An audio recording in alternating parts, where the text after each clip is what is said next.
আল কোরআনের সৈনিক আমি, নেই তো কোনো ভয়, এক আল্লাহর গোলাম আমি, এই তো পরিচয়। আল কোরআনের সৈনিক আমি, নেই তো কোনো ভয়, এক আল্লাহর গোলাম আমি, এই তো পরিচয়, আমার এই তো পরিচয়। এই পৃথিবীর সবই নকল, এই পৃথিবীর সবই নকল, আসল কিছুই নয়, এক আল্লাহর গোলাম আমি, এই তো পরিচয়, আমার এই তো পরিচয়। কোরআন হাদিস শাসনতন্ত্র রাসূল আমার নেতা, উৎসাহ আমার চির আল্লাহর ইতিহাসে মের গাথা। এক আল্লাহ ছাড়া আমার দিলে, এক আল্লাহ ছাড়া আমার দিলে নেই তো কারো ভয়, এক আল্লাহর গোলাম আমি, এই তো পরিচয়, আমার এই তো পরিচয়। আল কোরআনের সৈনিক আমি, নেই তো কোনো ভয়, এক আল্লাহর গোলাম আমি, এই তো পরিচয়, আমার এই তো পরিচয়। ঠিক কিনা? আমরা কার গোলাম? আল্লাহর গোলামেরা কার জন্য চিৎকার চেঁচামেচি করবে? যতক্ষণ থাকবো জবানটা কার জন্য খুলবো? আল্লাহ পাক আমাদের কবুল করুক, বলেন আমিন। ইনশাআল্লাহ 2 দিন ব্যাপী প্রোগ্রাম। আপনারা কি প্রোগ্রামটা পেয়ে খুশি? সবাই খুশির আওয়াজ কিন্তু আস্থা হয় না মাথায় রেখেন।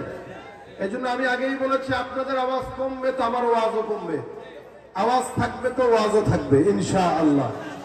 আল্লাহ পাক আমাদের এই মাহফিলকে কবুল করুক, যারা আয়োজন করেছে তাদেরকে কবুল করুক, মাদ্রাসাকে কবুল করুক। এটা নেক কাজ না গুনাহের কাজ? এই কথাই আল্লাহ পাকের কোরআনে যেটা বলেছেন, আমি এটা আপনাদের সামনে তেলাওয়াত করলাম। আল্লাহ পাক বলেন, এই আমরা সবাই এখানে যারা বসা, দুনিয়াতে এমন কোন মুসলমান নাই যে জান্নাত পেতে চায় না। এটা লোভ, এটা আমাদের তামান্না। আমরা আল্লাহ পাকের জান্নাত পাবো, এটা পেতে চাই, এটা আমাদের মনের তামান্না, আমাদের মনের চাহিদা। কিন্তু তামান্নাকে পূরণ করতে গেলে কিছু কাজ করতে হয়, ওটা আমরা করি না। জান্নাত পেতে খুব বেশি কষ্ট লাগে না, একদম সহজ। আল্লাহ পাকের কোরআনের আয়াত অনুযায়ী জান্নাত অনেক সহজ, যদি আয়াতের সারমর্ম বোঝা যায়, আল্লাহ পাকের কথা মানা যায়। যেমন আল্লাহ পাক এই আয়াতের মধ্যে বলেন, ঈমানদারদের কাজ হচ্ছে 2টা যারা জান্নাত চায়। 1 নম্বর ইন্নাল্লাযীনা আমানু, ঈমান আনবে। 2 নম্বর ওয়া আমিলুস সালিহাত, নেক কাজ করবে।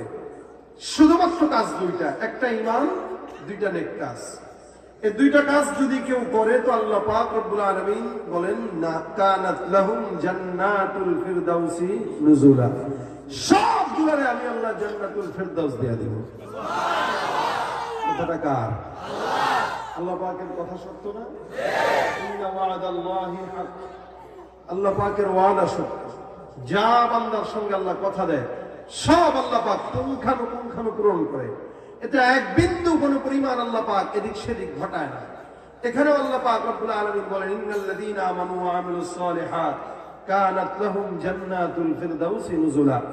অন্য আয়াতে বলেন, ইন্নাল্লাযীনা আমানু ওয়া আমিলুস সালিহাতি লাহুম জান্নাতুন নাঈম। আরেক আয়াতে বলেন, ইন্নাল্লাযীনা আমানু ওয়া আমিলুস সালিহাত উলাইকা হুম খায়রুল বারিয়া। এই জমিনে সবচাইতে শ্রেষ্ঠ যারা, এরা কারা? বলে এরা ঈমান আনে, সৎ কাজ করে। শ্রেষ্ঠ যারা, এরা ঈমানও আনে, সৎ কাজও করে। এই কারণে আল্লাহ পাক কোরআনের সৎ কাজের আদেশ দিলেন। আল্লাহ পাক রব্বুল আলামিন বলেন, ওয়া তাআওয়ানু আলাল বিররি ওয়াত তাকওয়া ওয়া লা তাআওয়ানু আলাল ইসমি ওয়াল উদওয়ান। এই বান্দা, তোমরা যদি সহযোগিতা করতেই হয় তবে দ্বীনের কাজে সহযোগিতা করো, তাকওয়ার কাজে সহযোগিতা করো।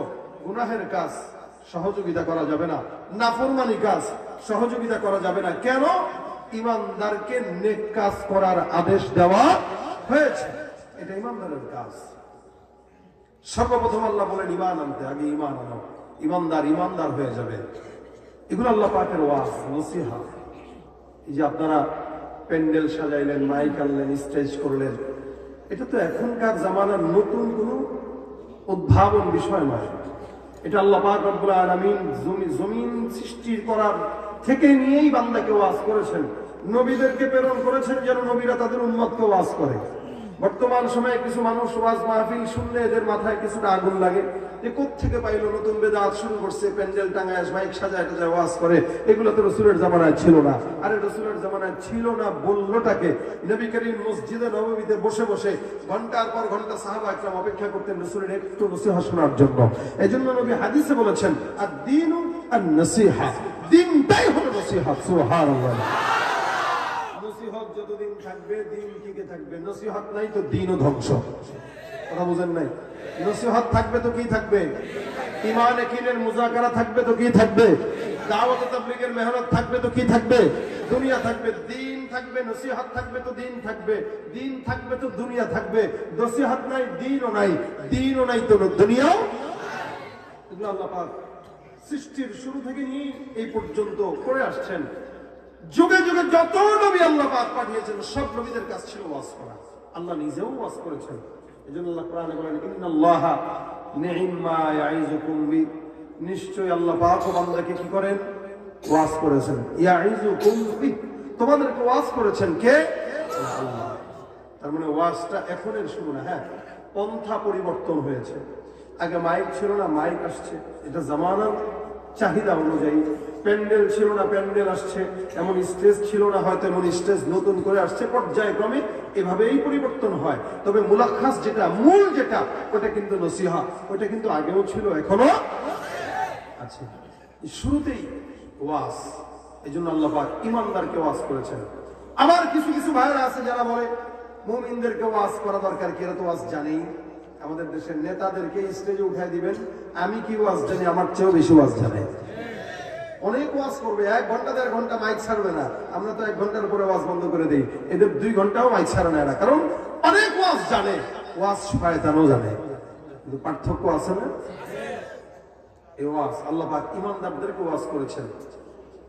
কেন বলে ঈমানদারদেরকে ওয়াজ করার কারণ হলো, যেই ঘরে মেয়ে থাকে দেখবেন যত বখাটে আছে এদের নজর ওই ঘরে থাকে। বড়ই গাছে যদি বড়ই ধরে তো দুষ্ট লোকের ইট ওই বড়ই গাছে যে পড়ে। ঠিক তেমনি ভাবে কোন ঈমানদারের দিলে যখন ঈমান থাকে, শয়তানের লোলুপ দৃষ্টি ওই ঈমানদারের কলবের মধ্যেই থাকে। এই কারণে বেঈমানদেরকে ওয়াজ করে দরকারটা কি? বেঈমান তো এমনি বেঈমান, ওরে ওয়াজ করে কোনো ফায়দা নেই। কাফের তো এমনি কাফের, তারে ওয়াজ করে কোনো ফায়দা নেই। ঈমানদারদেরকে ওয়াজ করা লাগবে। কেন? তার ভিতরে সম্পদ আছে, ওটা চুরি করার চোরও আছে। ঈমানদারের দিলের ভিতরে ঈমান হলো সবচেয়ে বড় সম্পদ। চুরি করবে কে? শয়তান। কেমনে চুরি করবে? সুম্মা লাআতিয়ান্নাহুম মিন বাইনি আইদিহিম ওয়া মিন খালফিহিম ওয়া আন আইমানিহিম ওয়া আন শামাইলিহিম। চতুর্দিক থেকে শয়তান এসে বান্দার ঈমান চুরি করতে চাইবে। এই কারণে আল্লাহ পাক রব্বুল আলামিন বলেন, যেহেতু শয়তান তোমার ঈমানকে চুরি করার সম্ভাবনা আছে, এই কারণে তোমাদেরকে ওয়াজ করতেছি, খবরদার ঈমানদারেরা, তোমরা তোমাদের ঈমানকে কিন্তু কন্ট্রোল করবা। কখনো কখনো বলেন, ইয়া আইয়ুহাল্লাযীনা আমানু আমিনু, হে ঈমানদার, ঈমানদার হয়ে যাও, ঈমান আনয়ন করো। কখনো বলেন, ইয়া আইয়ুহাল্লাযীনা আমানু উদখুলু ফিস-সিলমি কাফা, হে ঈমানদার, পরিপূর্ণ ইসলামে ঢুকে যাও। কখনো বলেন, ইয়া আইয়ুহাল্লাযীনা আমানু ইত্তাকুল্লাহ, হে ঈমানদার, তাকওয়া অবলম্বন করো। সব ওয়াজ ঈমানদারদেরকে কেন করলেন? ঈমানদাররা ঈমান আনার পরে যেন নেক কাজগুলোর মাধ্যমে তাদের ঈমানটাকে হৃদয়ে ঢুকায় রাখতে পারে, কোন গুনাহের কাজ যেন তাদের ঈমানকে দূরে ঠেলে দিতে না পারে। এই কারণেই যত ওয়াজ সব কাদেরকে? ঈমানদারদের। এই জন্য আল্লাহ পাক আয়াতে বলেন, যারা ঈমানদার হবে, নেক কাজ করবে, আমি আল্লাহ পাক এদেরকে জান্নাত দিব। কাজ দুইটা, একটা ঈমানদার, দুইটা নেক কাজ। বর্তমানে ঈমানদার যারা এখানে দাবি করে, অসংখ্য ঈমানদার দাবি করে মুমিন, কিন্তু নামাজ পড়ার কথা বলবেন, জুমার নামাজ ছাড়া মসজিদে যায় না। 5 ওয়াক্ত নামাজের দাওয়াত দিবেন, হেসে দিয়ে বলবে, হুজুর প্যান্টের মধ্যে সমস্যা নাই আপনাদের এলাকায়? প্যান্টের সমস্যা মানে প্যান্টে মুতে কথা বলে না। আরে একটা বাচ্চার যদি প্যান্ট না পাক থাকে মানা যায়, 30 বছরের বুড়ার যদি প্যান্ট না পাক থাকে এটা তো মানা যায় না। এখন যদি কারো প্যান্ট নাপাক থাকে, যদি বলে নামাজের কথা বলার পরে যদি কোনো মতে বলে ভাই প্যান্টে ঝামেলা আছে, কালকে পরব মনে, আপনি তারা ধরে নিয়ে বলবেন ভাই চলেন এক জায়গায় যাই, সুন্দর করে ফার্মেসিতে যাবেন, যা কোন ভাই দেখেন তো এই সাইজ অনুযায়ী কোনো প্যান্ট পাস আছে কিনা একটু দেন, তারা পরায় দেন। কথা বলে না? যারা প্যান্ট নাপাকের কথা বলে এদেরকে প্যাম্পাস পরায় রাখবেন প্রয়োজনে, তারপরেও যেন প্যান্টটাকে নাপাক না করতে পারে। নামাজের কথা বললে প্যান্ট